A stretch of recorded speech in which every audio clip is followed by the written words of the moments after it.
Good evening, everyone, and welcome to this special event for the class of 2019 and 2020 parents. Life Beyond Scotch. 5 ways to support your son after leaving school.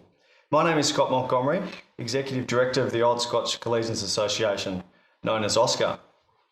OSCA has always played a key role in keeping its old boys and the Scotch family connected. Through our reunions program, annual dinners, branch events, and its vast network of clubs and societies. All examples of keeping the community connected. The Young Old Boys Committee also play a vital role in reaching out to the young lads through its Facebook page, Instagram, and its latest initiative, the OSCA podcast series. We have more recently had conversations with young old boys and parents, and it became clear that we had an opportunity to reach out with some tips to assist. So here we are. Before I introduce the panellists, a few points to contemplate. Up to 1 in 5 university students quit within their first year. The Department of Education figures show up to 13,000 of these undergraduates change courses or institutions, but more than 27,000 Australian first-year students abandon their university dreams. Many struggle with the idea that university life requires you to manage your own time and your learning. No one is going to force you to attend and engage.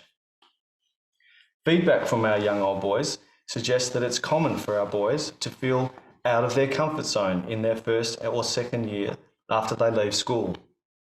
New environments, new challenges, forming new relationships, social challenges, and a lack of daily structure, which was provided to them over their 12 to 13 years of schooling. We want you and your sons to know that there are many ways that OSCA can assist in his transition from Scotch to the real world.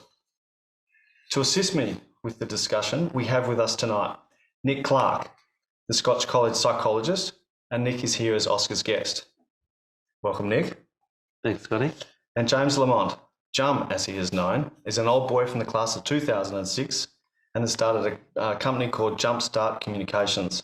Welcome to you both. Thanks, Scotty. Great to be here with you all. So enough of me. Let's hear from these guys, and then we can tackle some of the great questions that you, as our listeners and our customers, have raised. So to Nick, the floor is yours, and can you provide some core tips and tactics for the parents with young old boys transitioning to the real world?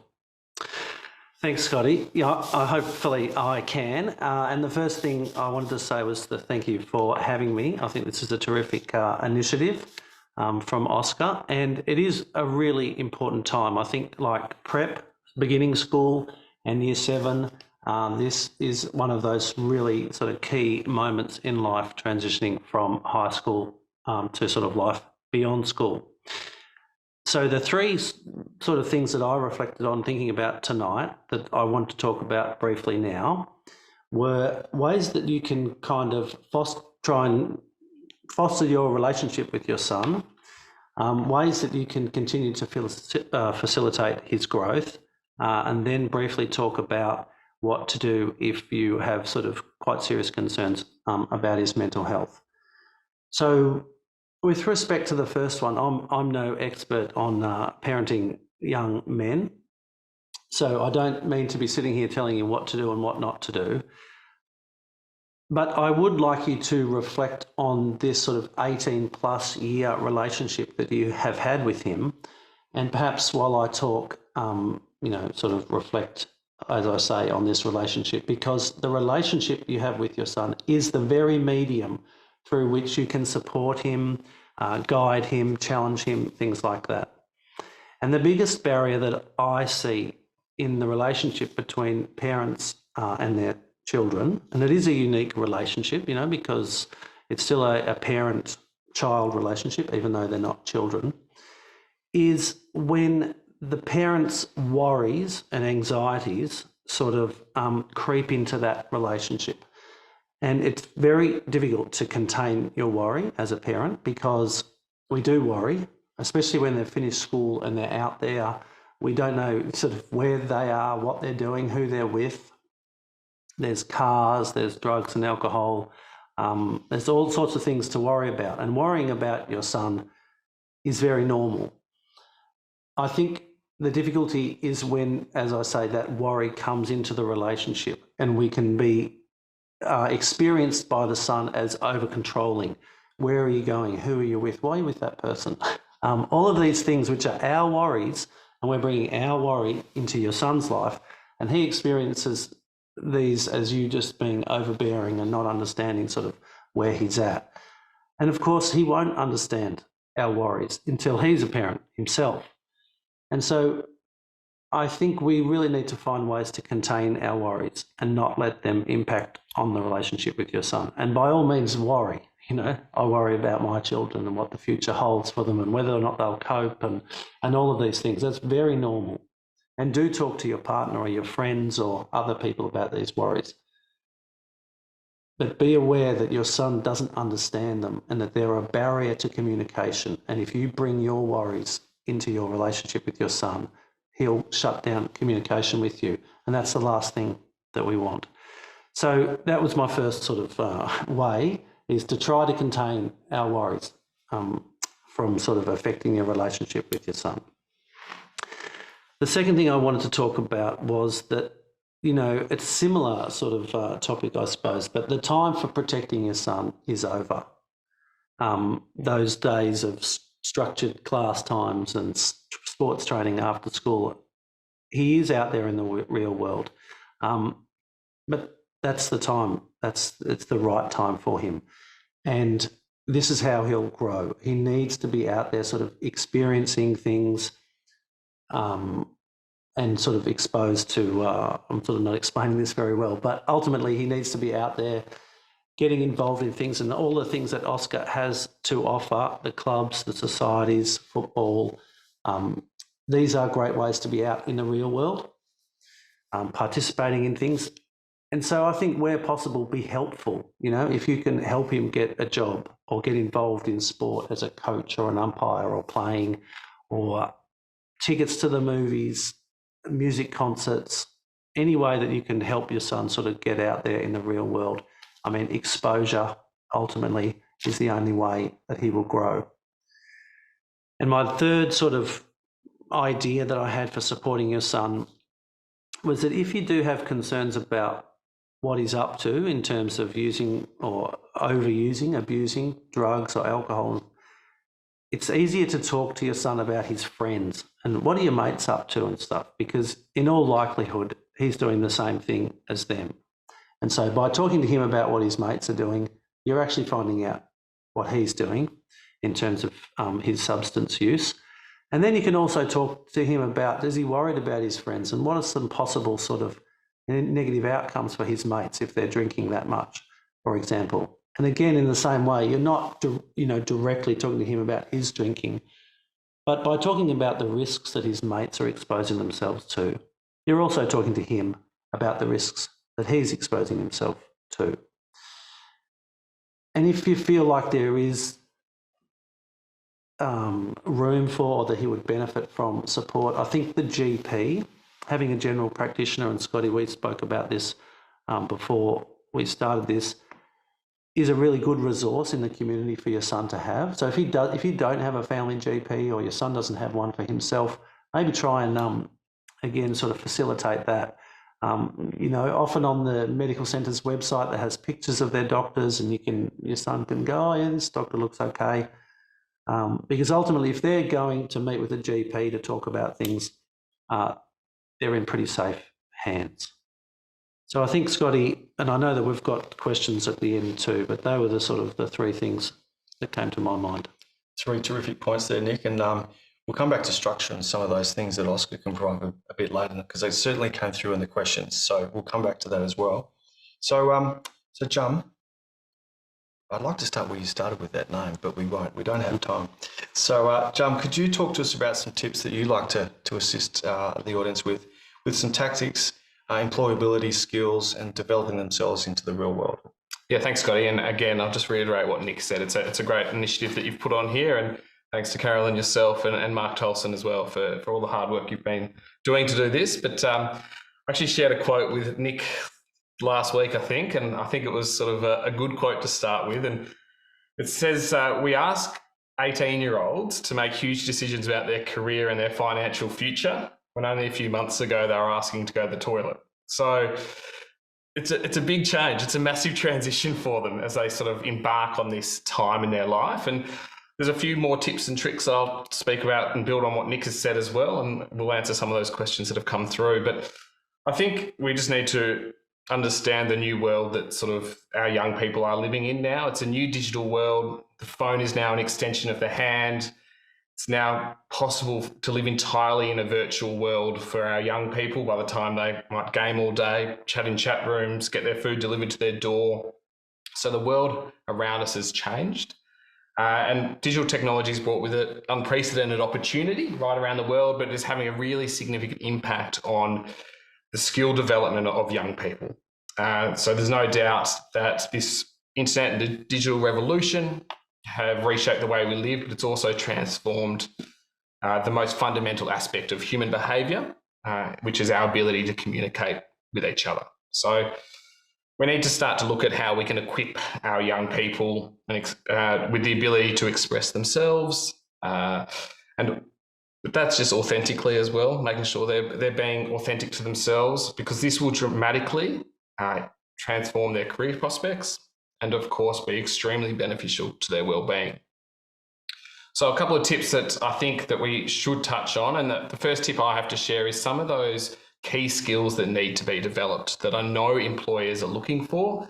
And if we were to look at the majority of graduate capability frameworks, when they eventually get there, these skills keep coming up, and this is what employers want to see. So we're talking about really good communication skills. We're talking about interpersonal skills. We're talking about a drive for results. We're talking about teamwork. We're talking about and sort of an innovative mindset as well. We're talking about problem-solving skills, resilience and adaptability to change. I think they've got some great examples of that over the last 12 months with what they've had to do with COVID and everything that goes along with that. And sort of that, those are the really key sort of transferable skills that employers are looking for in young people. So encourage these conversations to happen, build up these communication, interpersonal skills, because they are the number one employability skill still out there. And so start those conversations around the dinner table, put the phones down and start to have those discussions. The second piece I think is really important to talk about is actually widening their support network. So there are plenty of reasons why young men may withhold things from their parents. They might be embarrassed. They may want to protect you as a parent. They may be ashamed of some of the things they might be doing, but young people are only going to tell their parents what they want to hear. Okay, and I'm sure there's a few on the call tonight that feel that way. I haven't quite got, I've only just had my first child, so they're not quite at this age yet, but that's because they love you deep down and they don't want to hurt your feelings or change the way you think about them. So I would make a suggestion that you actually sit down with your child and ask them to identify 5 or 6 trusted adults that they can actually talk to. And they should be people you both trust and who you both respect, and can therefore respect your child's confidences and escalate any issues where necessary. I know I've been given that opportunity, and I think it's worked well for me over the years, that you sort of have an external sounding board or a mentor even. So if your child can identify them, they're going to feel comfortable having those conversations as well. Excellent. John, thanks for that. And Nick, some terrific points to take there. So now we're going to, the next half of the conversation will be around some of the over 100 questions that we've received, and we've tried to bundle them. There was lots of themes coming through, so from you guys. So we'll do our best to sort of cover those questions. And I've just thought the first one would go to Nick, and I've written most of these down, and we'll take some as they come through as well. And I need to put my glasses back on so I can actually read. So Nick, how to help calm my son's anxiety. Anxiety came up a lot. Yeah. And now he's transitioning from a structured school life to a new relative freedom. Yeah, okay. So, I guess I spoke about the importance of containing your own anxieties. And I think at this time, when you've finished school, but you haven't yet quite got traction in the real world, I think perhaps there could be benefit in parents making it sort of overt or explicit that this is temporary. Both the impacts of the coronavirus on the workforce and travel and things will resolve, but also this feeling of being lost and sort of feeling a bit kind of like they don't have any purpose. Talk to your son about how that's normal as well, that you experience that, and it is a really a time of uncertainty, but that change is inevitable and that this won't last forever. And that might, because young people often don't have that foresight that this is okay to feel like this, and just sort of hang in there, and something will come up as long as you keep getting involved with things and doing the things that we have talked about. So yeah, maybe that reassurance that this is not going to be like this forever. The word structured came in, and my experience is, as with a son who's now 2 or 3 years and a daughter who's just finished school as well. The word structure, and I think what the OSCA can do with its 27 clubs and societies is their passions that they created at school. There's opportunities within the Old Boy Network to continue those passions. And I'll take the example of my son, and my experience is with the football club. And I don't always like to go back to football, but there's a structure down there. 100%. There's a Tuesday night training, Thursday night training, and there's a game of footy on Saturday. If you can build your son's confidence around that, and just that, even if they're not working, they've got a gap year there, or they're unsure about their week. If you've got something that they can do for a week, that is just terrific, and that gives them some confidence to build their week and their diary and their month and their year. And I just think that structure is such an important thing. And the beauty of team sport or a job or something is that accountability, Yeah, correct. And I think that, if they're just doing something, it's something that they can hang their head on. Well, tomorrow, I might be watching telly all day today, but tomorrow I'm off to footy training or do something. Yeah. And that we shouldn't get too worried about that if that's what they're doing. Anyway, that was my 2 bulbs. Well. Thanks, Eddie. Yeah. John, one for you. My son is studying at university this year. What's your advice? And how to best transition from school life to uni? Well, yeah, it's as we were sort of saying there, we're going from a really structured environment, being in school, to actually having to show the initiative to find that drive themselves. So, the best thing they can do is probably try and attend university if the university's back face to face, because that will give them some structure. They'll start to build some key relationships. Deep down, we're humans, and we love that human connection. We all crave that. So if they can get some of that back into their sort of routine and create a really positive routine around that and have some structure, that'll really help. But can you just say it again, Scotty? I was just how to best transition from school to the uni. Yeah, so I'd encourage them to join as many clubs. Just like you mentioned, the OSCA clubs, universities are throwing so many clubs and things out there as well. So if you can encourage them to join them, encourage them to continue to catch up with their mates, have those conversations.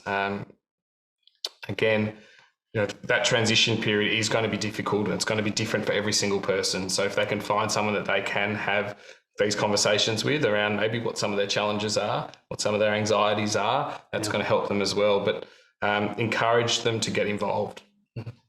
Excellent. And perhaps, John, your point about the mentors was a great one. The other people in their life that are not mum and dad, but mum and dad could reach out to those people and sort of ask them to, I don't know, Correct. help. Mentors has certainly come up in the theme of the questions, and the question that I'm going to answer here is, OSCA is having a cup of tea and a coffee one-on-one is a conversation and a mentoring discussion. Yeah. Attending an annual dinner or an event or a club event is a discussion as a way that mentoring can happen in a sort of non-organic way, but it's sort of happening. Yeah. There is a structured thing called mentoring, and it's often mentioned out there, and OSCA has a wonderful platform of old boys willing to help and mentor. And so the OSCA Connect is an alumni platform purely for alumni. And we've got about 1,300 members now. We only launched it about a year ago. And for old boys to register themselves, it takes 2 minutes on OSCA Connect. And within that is a platform of old boys, and Jum, you've joined, willing to help and mentor. And this is a real program that's out there And this mentoring strength of Oscar and the old boys is something that's massive. And it's, we started with a cup of coffee, but now we've got this structured thing. The boys like the phones, as Jum said. They like to be on the social stuff. And this is a connection that we're really driving. And I'm really confident that this mentoring type of thing can be a real tool for the boys. And it's something that we're trying to get the young ones involved in, getting them registered, getting them confident. They're more confident on these phones than I am. And I can tell you, once they start traveling the world, or they go to Monash, who's at Monash and who's a Scotchie, this platform allows them to do that and connect confidently via their phone and have a connection. So these are the types of modern age discussions that we're trying to educate. And that's the modern age thinking that we're bringing to the younger boys. Couldn't agree with you more. I think mentoring has huge scope for positive change for boys. So, yeah. Excellent. Now, something just popped up on the screen there. So Will's just asked me to ask, that's just popped in, is there a Scotch alumni overseas? Now, I can answer that. Well, we do. And through the mentoring program and through the connections that we have, there is alumni all around the world. We're not just stuck here in Hawthorn. We do like to explore. And when restrictions do lift, travels will go, and the young old boys will start to explore, and they'll be the first persons to get on a boat and fly out of here. Well, you can't fly a boat, but anyway. They'll be off. So what I'm saying is, to answering the question that just kindly popped up, is that we do have alumni over there. There's branches all around the world: Hong Kong, Singapore, New York, London. If you're in London, my brother's actually over there. So these guys are willing to help. And we've all been travelling. Had stints overseas. I was in Perth for a period there. I was happy to catch up with these guys. And so that's what the portal will allow these guys to do. So thank you for asking that question. One for you, Nick, here. Boys want more independence. Where to draw the line? Yeah. Okay. Yeah, they do want more independence. And like I was saying earlier, they don't understand why we're worried about cars and sort of being out late. And where to draw the line? I mean, I think that is one for each sort of family to find, because ultimately you still are their parent, especially if they're living at your home. I think we need to keep the questions to a minimum, though, but it is okay to say, drive carefully, and what time do you think you'll be home? I mean, I guess where to draw the line, I think their health. If they don't have a healthy sleep-wake cycle, they're not eating healthy food. You're the parent. It's your place. It's your home where they're living. Hopefully, and it is your job. And you can sort of just explain this to your son. It's my job to keep you healthy. And if you can sort of see them hurting themselves and their health deteriorating, I think that's where you draw the line. But some boys can manage, to go out a lot and get to footy training and get to uni, and that's why it does need to be different for every household. Yeah, this kind of leads on to this next one too. Wait, one more thing. I'm sorry. As your son pulls away from you and becomes more independent, that's a really difficult time. And maybe the parent can talk to someone, their own parents if they're still alive, or about how to manage that. That I'm really sort of dreading that as a parent myself of 3 little kids, when they tell me I don't need to anymore. That'll be tough.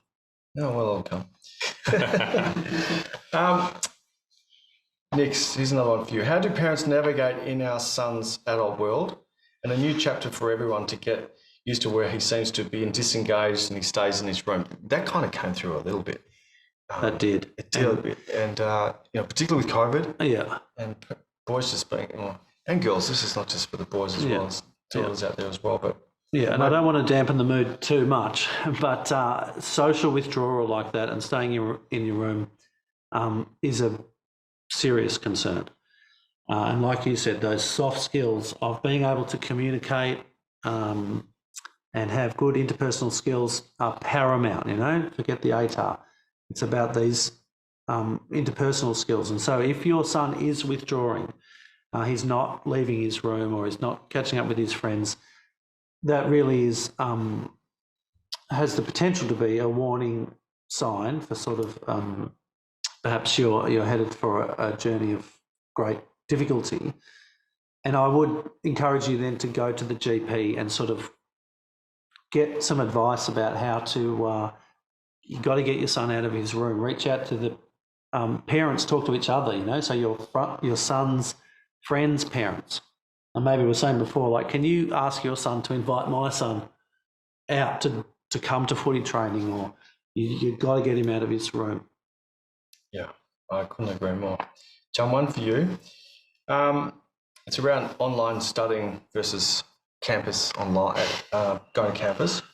So what are a couple of good motivational tools when learning online has been going for nearly 14 months with no insight at uni? Well, I think there is kind of an insight, but... Yeah, it's been difficult, hasn't it, for everyone? I think that whole world of Zoom almost. But I think, you know, if we can, again, go back to that mentor piece, I think that could work as well. But it's important for them to set themselves up for success and minimise any potential distractions or annoyances that they might have. So making sure that they're managing their time effectively, you know, make sure it's a routine, that there's some balance in there, exercise is great, make sure that, you know, if we're providing some snacks, or there's some snacks there, it's healthy food that, you know, is going to actually be appreciated and help them as well. But thinking about regular breaks in that, getting rid of any distractions, it might be the phone out of the room, that kind of thing. Make sure that the study space is set up. You know, maybe some young people don't want to have the desk where they work in their bedroom because they wake up and go to sleep looking at that desk and the pile of work that might be piling up. So if we can separate the room, that might work for some as well. But again, connect with peers and tutors. They've got a lot to give, and that connection, again, we keep going back to. You know, try and empathise with your child a little bit that's going through this. You know, it has been a really challenging time. Show a bit of vulnerability yourself and share the challenges that you're facing, because that's going to build that trust and that communication up as well. Seek out and accept any support services at the unis. We've talked about GP here. Pay attention to any of their sort of physical or emotional needs that might come with that as well. So there's a few things there, and obviously the tech issues that come along with it as well. So making sure that that's all set up to work as well. There's a bit of a theme around staying at home or going to actual uni. Now, I know it's opening up. My experience with my daughter going off to Monash this year is that whilst there's limited hours, she's certainly making the most of going to uni and sitting in the library, which is a new concept to me. But going out to uni and actually sitting in amongst a group of friends and making some new friends and utilising that, and not just saying, oh, I've got 2 hours to go, but I think encouraging them. And I was encouraging her to get out there and experience it. So I think that's a good thing, just to, if even we've got the 2 hours, I think there's more than that. Yeah, I think that's a good point too. You reinforce it, you know, like if your daughter does go to uni that day or whatever, you have a conversation with her about what you did at uni, and, you know, you kind of make it that's a you kind of, you know, reinforce it, for want of a better phrase, because ultimately we do want them to go. And if they can meet those people out there, they might start study groups or stay a bit later and have a cup of coffee, or you know, meet a future husband, maybe son-in-law for you. Thank you, Nick. Yeah, the campus has so much more to offer, I think, back to the clubs and everything that comes along with that. So the activities that are available there. Correct. If nothing else, it offers that opportunity to build those skills of meeting a new person, having the conversation, you know, and they're the employability skills that John was talking about. Let's move on to substances. It's a touchy one, but a real one. So how can we help our son make good decisions around alcohol and drugs, and how to tackle the topic of recreational drug use? I'm not certainly an expert in that, but... Yeah, look, and to be fair, I'm not really an expert either, but I'm becoming more expert because it's a societal issue, you know, for people this age. We've got good old-fashioned drugs like alcohol, and then we've got right up to vapes, you know, which nicotine is a pretty powerful addictive drug as well. I think, you know, before, when I spoke about having that conversation with your son about the dangers of these drugs and what sort of potential risks for harm that their friends are putting themselves at, I think we've really just got to dive in there and have those conversations about drug use and drug abuse. We understand that young people are going to experiment. So I think harm minimisation, that sort of concept is the best sort of tact for parents. So yeah, we understand that your son is going to use alcohol and other drugs probably, but he needs to really be looking after himself, taking care. Maybe you can reach out to other, older siblings or cousins or uncles or mentors that he has in his life, because ultimately it's not something, and this is something I'll point out to other boys as well, it's not something that we do, men of my age are not sort of abusing substances. And so I get the boys to reflect on why is that, it's not because they're illegal, it's because we learn to understand the potential dangers of these substances, and then we choose not to use them. And ultimately we want to sort of fast track them to making that decision for themselves as well. Good point. And I think it's a really confronting or difficult conversation to have with anyone, let alone your child as well. Yeah. And we sort of talked about the other day that there's something called side-by-side conversations when it comes to something difficult or challenging. And men in particular, but young men prefer this method. And that is, instead of being face-to-face across a table where men find it can be quite intimidating, it can be quite challenging. Instead, if you can go for a walk and stand side by side and have this conversation, it's normally going to have a much better outcome. Yeah. You're creating a much more safe environment for them to share. So that side by side frame really increases men's comfort levels. So it's something worth considering when you are having some of those difficult and challenging questions. That's a great point. Yeah. Conversations. So. Yeah. Ask your son to help. Can you help clean up this, or do this job with me, and then ambush them with the doing something else at the time can just ease the environment that you're in. Good stuff. Moving on to some job skills type of questions that have come through. So, with your experience in the corporate world there and starting up your own business, why is it important for my son to get a job or do an internship? It's a really good one, and employers look really fondly on people that have work experience or have gone down that path to get a internship. Because we're talking about these transferable skills, organisations have gone away from sort of degree type roles, especially at graduate level, and instead want well-rounded individuals. So I think there was also a question around, if your child's doing a broad topics at uni or broad degree, this can be a really good thing. But it's a matter of using that to their advantage. So thinking about what some of those transferable skills are that they could learn in a part-time role or an internship. Communication skills, time management skills, teamwork, leadership, all these kind of things that then they can tell a story about their experience and share that with an employer. Looks really fondly upon that kind of thing. Gone are the days that even like big consultancy firms, the big four, they're not looking for particular degrees anymore. They're looking for well-rounded individuals. So if they can do work experience, internships, if they can travel, a bit hard at the moment, but if they can have leadership roles that they can pull stories around, then that looks really good for individuals. So I'd really encourage part-time jobs, whether it's down at the bakery or whether it's a more formal internship at an organisation. Really encourage them to get out and start to put some of these skills to the test and develop these key skills. I would like to go back before that. My son's never had a job. He has no work experience. So how does he go about doing that? What's a couple of tips we can give there?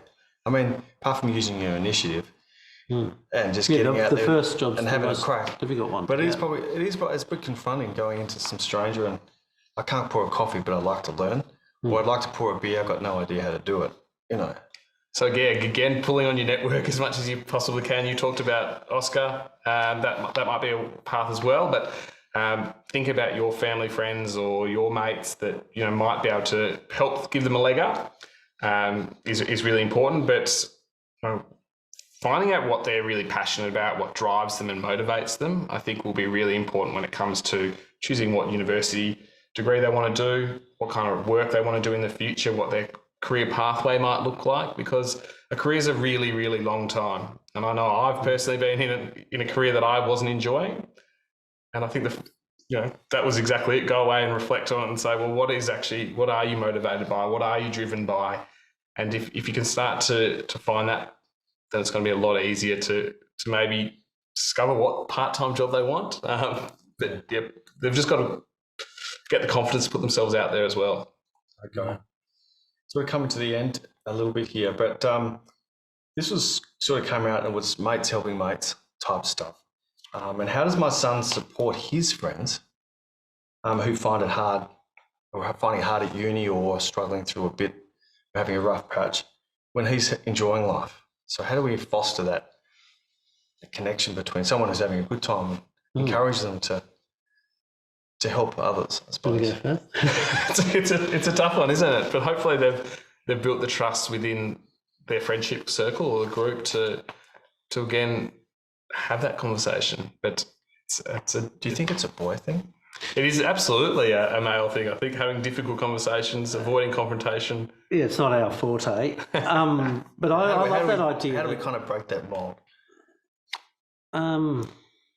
I think the boys are getting better at it. Yeah. And I think I really like that idea of a boy who is enjoying, being post-school and is getting into it. And I guess that's the boy that we need for these other families for whom your son's stuck in his room. We need these boys to say, "Oi, come see this movie, or come to the footy, or the things that we can do now. Join an OSCA club or something."